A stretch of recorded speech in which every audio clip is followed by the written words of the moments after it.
Assalamualaikum warahmatullahi wabarakatuh. Salam sejahtera untuk kita semua. Shalom, Om Swastiastu, Namo Buddhaya, Salam Kebajikan. Perkenalkan, kami dari Angkatan 116, Kelompok 2, akan menerangkan sedikit materi wawasan kebangsaan dan bela negara mengenai Pancasila dan implementasi dalam kehidupan sehari-hari. Sebelum masuk ke materi, alangkah baiknya kita akan memperkenalkan diri masing-masing.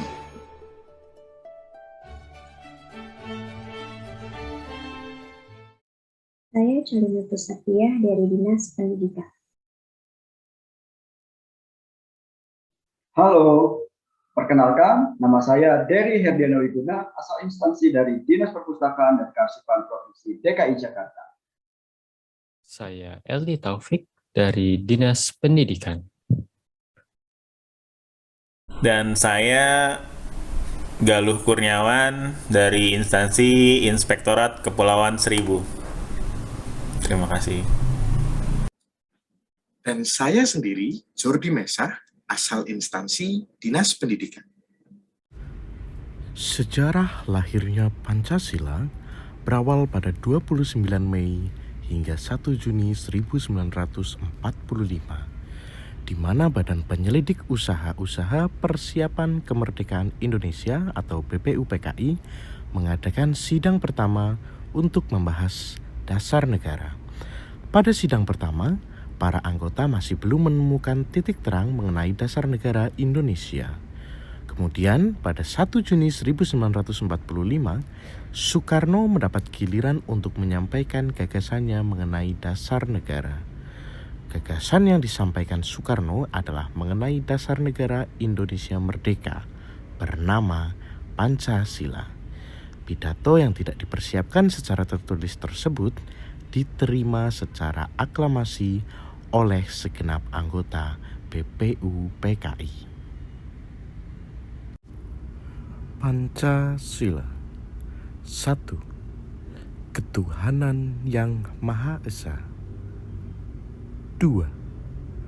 Kemanusiaan yang adil dan beradab. 3. Persatuan Indonesia. 4.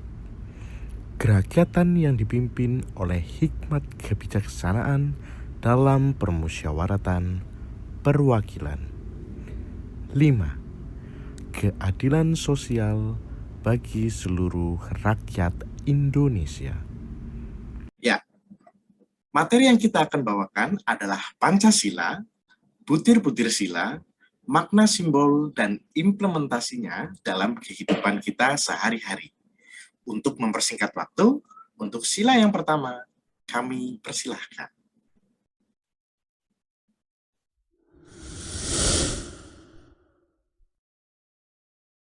Pancasila sebagai dasar negara terdiri dari 5 sila.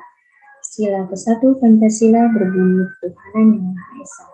Sila ini dilambangkan dengan bintang emas berlatar belakang hitam. Lambang sila pertama dimaknai dengan sebagai emas yang merupakan sesuatu yang dipancarkan oleh Tuhan yang Maha Esa kepada umat manusia. Sila pertama Pancasila memiliki makna bahwa di dalam kehidupan bermasyarakat, beragam kepercayaan dan agama dapat hidup berdampingan secara damai. Contoh penerapan sila pertama dalam kehidupan sehari-hari yaitu yang pertama, meyakini adanya Tuhan yang Maha Esa, yang kedua, menghormati agama orang lain, yang ketiga, menghormati kebebasan orang lain dalam menjalankan ibadah sesuai dengan agama dan kepercayaan masing-masing, yang keempat, menghormati kebebasan orang merayakan hari besar keagamaan sesuai keyakinan dan kepercayaan mereka, dan yang kelima, tidak memaksakan suatu agama atau kepercayaan kepada orang lain.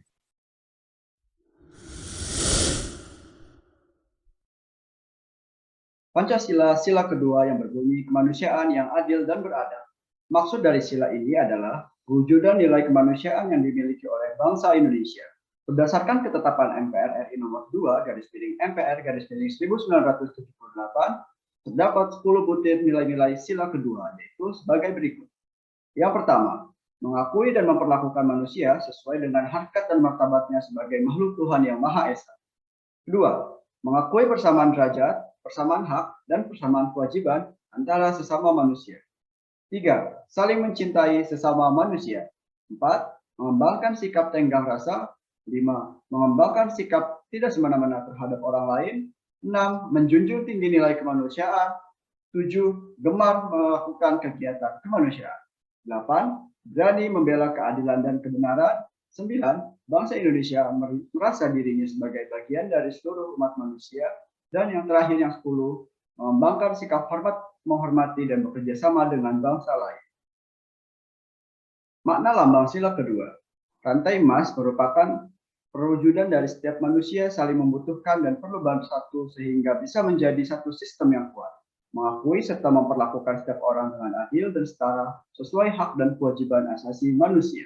Dan selanjutnya yaitu implementasi dari sila kedua dalam kehidupan sehari-hari. Dari 10 butir sila kedua, saya memilih butir gemar melakukan kegiatan kemanusiaan. Indonesia merupakan salah satu negara yang sering terkena bencana alam. Oleh karena itu, bencana alam tersebut membawa dampak bagi korban jiwa maupun materi bagi masyarakat Indonesia. Oleh karena itu, hendaknya kita sebagai masyarakat bisa saling membantu satu dan lain dengan menyumbangkan tenaga secara langsung maupun dengan sumbangan materi. Terima kasih.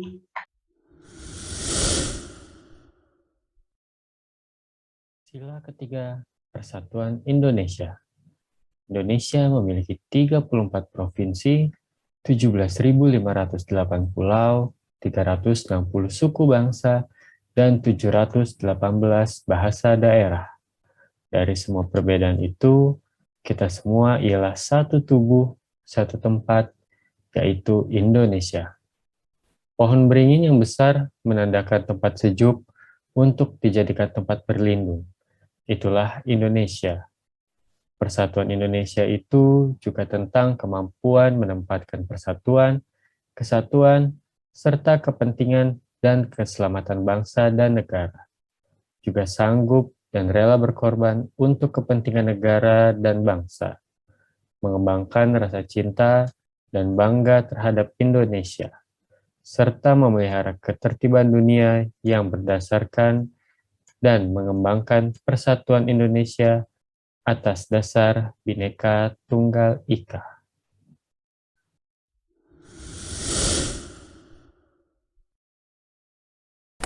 Dalam wawasan kebangsaan dan bela negara, Pancasila sebagai pemersatu bangsa dan negara.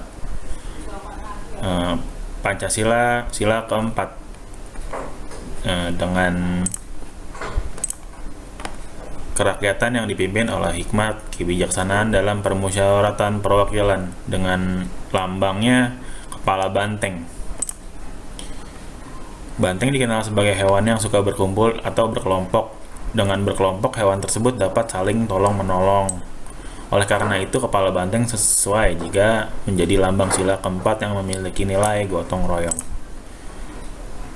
Untuk butir-butir Pancasila keempat, yaitu 1. Sebagai warga negara dan warga masyarakat, setiap manusia Indonesia mempunyai kedudukan, hak, dan kewajiban yang sama.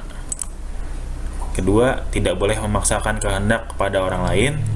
Ketiga, mengutamakan musyawarah dalam mengambil keputusan untuk kepentingan bersama. Keempat, musyawarah untuk mencapai mufakat diliputi oleh semangat kekeluargaan. Kelima, menghormati dan menjunjung tinggi setiap keputusan yang dicapai sebagai hasil musyawarah. Keenam, dengan itikat baik dan rasa tanggung jawab, menerima dan melaksanakan hasil keputusan musyawarah. Ketujuh, di dalam musyawarah diutamakan kepentingan bersama di atas kepentingan pribadi dan golongan. Kedelapan, musyawarah dilakukan dengan akal sehat dan sesuai dengan hati nurani yang luhur. 9. Keputusan yang diambil harus dapat dipertanggungjawabkan secara moral kepada Tuhan Yang Maha Esa, menjunjung tinggi harkat dan martabat manusia, nilai-nilai kebenaran dan keadilan, mengutamakan persatuan dan kesatuan demi kepentingan bersama. Dan terakhir 10, memberikan kepercayaan kepada wakil-wakil yang dipercaya untuk melaksanakan permusyawaratan. Baik, terima kasih.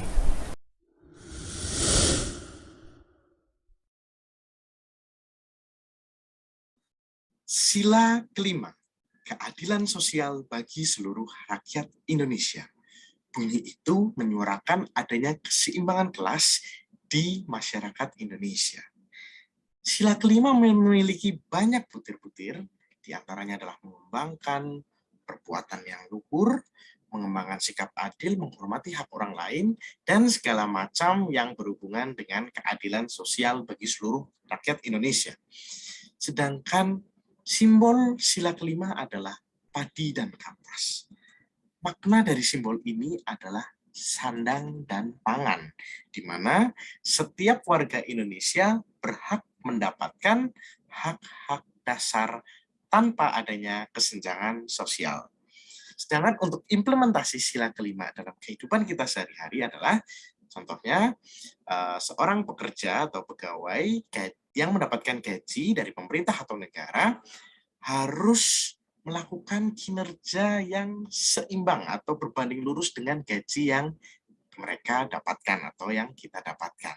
Lalu yang kedua ada bekerja sama dalam melaksanakan sebuah pekerjaan tanpa membeda-bedakan rekan kerja, baik itu pangkat, golongan, jabatan, dan lain sebagainya. Lalu yang ketiga atau yang terakhir, ada dengan kemampuan yang kita miliki atau dengan keterbatasan kemampuan yang kita miliki, kita masih bisa menolong orang di sekitar kita, baik orang terdekat ataupun orang yang tidak kita kenal. Terlebih dalam situasi pandemi COVID-19 seperti ini, di sana-sini banyak sekali orang-orang yang terdampak, orang-orang yang membutuhkan pertolongan dalam segi apapun, dalam konteks apapun. Dengan keterbatasan yang kita miliki, kita masih bisa menolong sesama kita tanpa membeda-bedakan suku, agama, ras, atau kesenjangan sosial apapun.